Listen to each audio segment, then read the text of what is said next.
Hey, Messenger Mike here again with another New Creation Nugget. I'm in Portland Airport, Portland, Oregon. They've done an incredible amount of work remodeling this place. Especially, look what they've done here in the ceilings. I'm going to turn around so I can zoom in here. Look at the detail up here.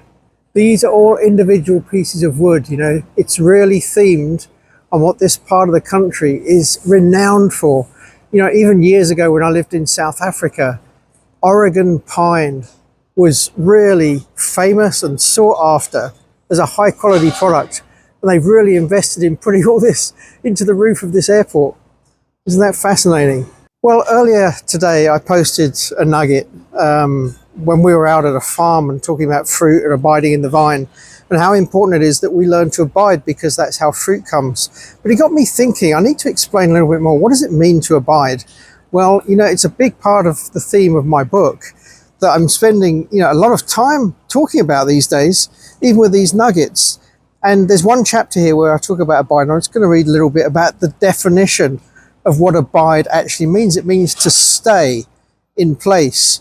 It means to continue, to dwell, to endure, be present, to remain, to stand. You know, abide is an active word. It's not a passive word. And for years, I thought to abide is basically to yield or to hang out with Jesus, right?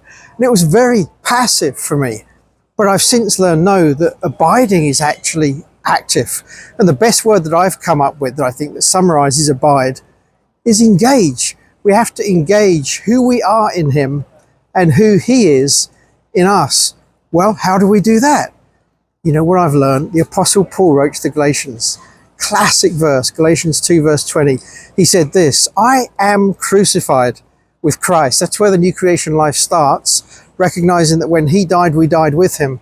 And then we've come now into this experience where we've been joined with him through the new birth into union with Jesus. And we live that out. The apostle said, I'm crucified with Christ, and the life that I now live, I live by faith. By faith. How do we live by faith? Well, in Romans 10, he talks about the word of faith. And he said we have to believe in our heart and speak with our mouth. And I found this to be a really powerful tool to help us abide. Really, in that context, to believe is simply to agree with the truth of who we are in him and learn to speak that language out of our mouth.